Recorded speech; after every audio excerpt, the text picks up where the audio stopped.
Hello investors, we're going back to our roots. We looked at 128 companies from 8 different industries and only 10 made our list. Come on, let's go swimming with the sharks and find out who they are. Please don't forget to like and subscribe to this channel. Hit that bell so you don't miss a single episode, and tell your friends about it so they can join in the discussion as well.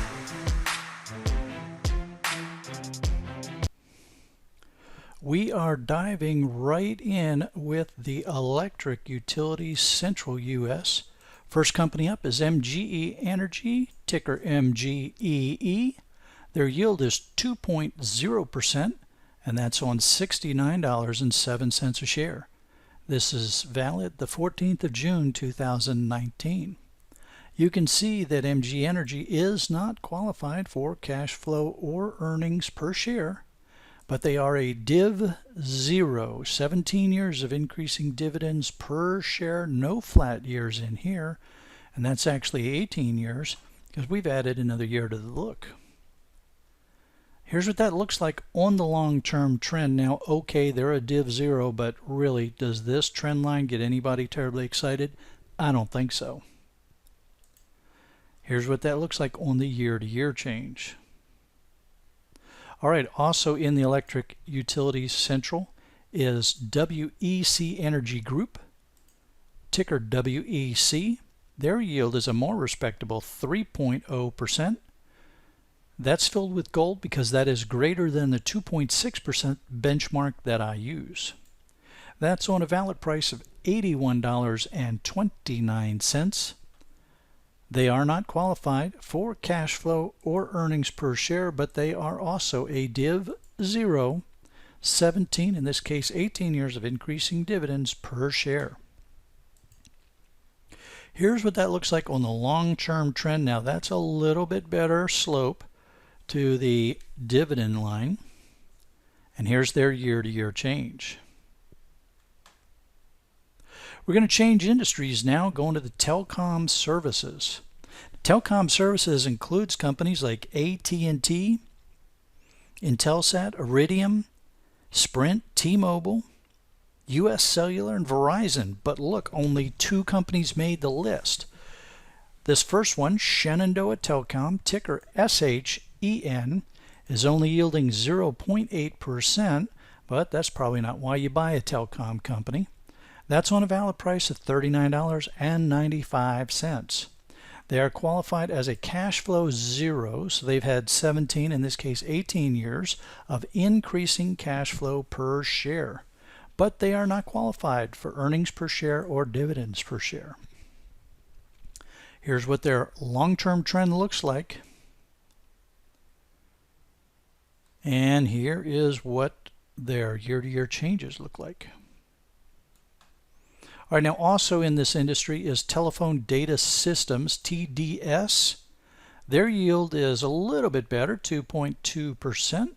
That's on $29.56 a share.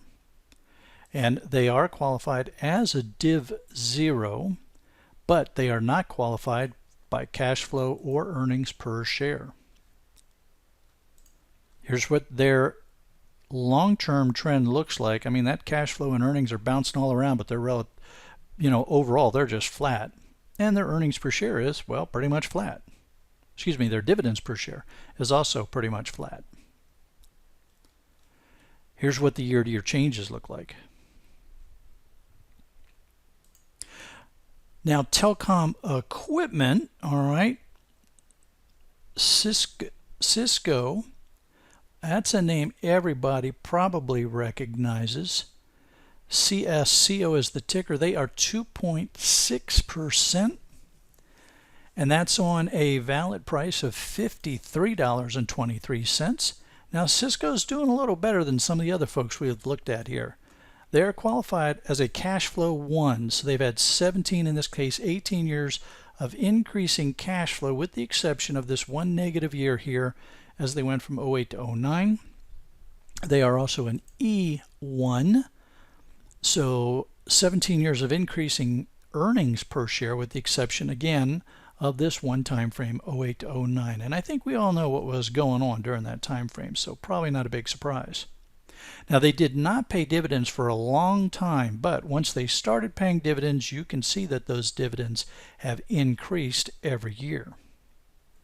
Now, here's what this looks like on the long-term trend. Now, that really isn't that bad. Nice upward trends, and once they started paying dividends, they've had a nice upward trend on their dividends. Cisco is also doing really well in this current world situation. They have wickered their supply chain so that they're not dependent on Chinese supply, and they should do good against not only the tariff issues but also concerns that some people have with the Chinese companies in this telecom world. Here's their year-to-year change. All right, now also in the telecom equipment world is Qualcomm. QCOM, their yield is 3.6%, and they are a Div 0. 17, in this case 18 years of increasing dividends per share, no flat years. Here's their long-term trend. Boy, they had a nice slope here, then they got into some trouble, and now they're picking it back up again. We'll see how that plays out. Their dividends, remember, they're a Div 0, and you can see a nice, steady, pretty smooth progression along the dividend per share. And here is their year-to-year change. All right, changing industries. Now we're in the pharmacy services. All right, now there were only 5 companies in pharmacy services: CVS Health, Diplomat Pharmacy, Pet Med, Rite Aid, and Walgreens Boots Alliance. Walgreens, the only one that made the list. WBA, their yield is 3.4%, and that's on $51.50. They are qualified as a Div 0. Here's what that looks like on the long-term trend. All in all, not too bad. There's some nice upward flow. If you want some exposure to the pharmacy industry, this might be the place to go.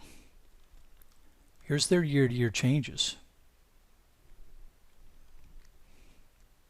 Changing industries yet again. We're in the auto parts world now.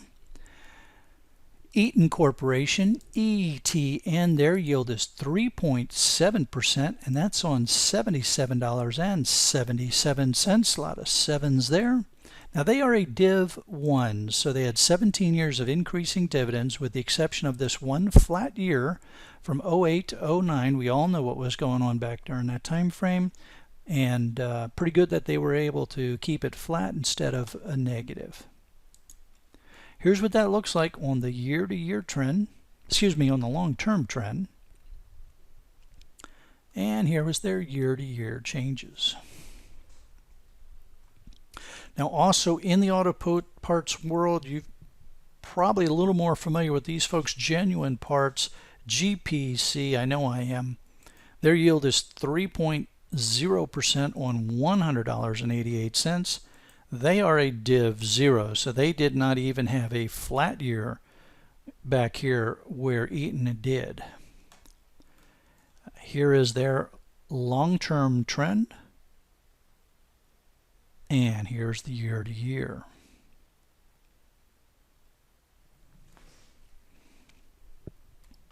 Now, we had nobody from the toiletries and cosmetics industries, which was folks like Avon, Helen of Troy, Estee Lauder. They didn't even, not a single one of those companies made the list. So that takes us right into cable TV. In cable TV, you're talking about folks like Cable One, Comcast that you see here, Dish Network, EchoStar, but Comcast is the only one that made the list. CMCSA, their yield is 2.0% on $41.40, but they are not qualified at dividends per share. They are qualified as a cash flow 1. You can see they had a flat year here. A negative year here from 05 to 06. And they are an E0, so 17 years of increasing earnings per share. Here's their long-term trend line. Again, you're not buying into these guys for income necessarily, but for other reasons in your portfolio. Here's their year-to-year change. All right, so let's see how they all stack up here. You've got 10 companies that made the list. Remember, this was out of a total of 128 companies in 8 different industries.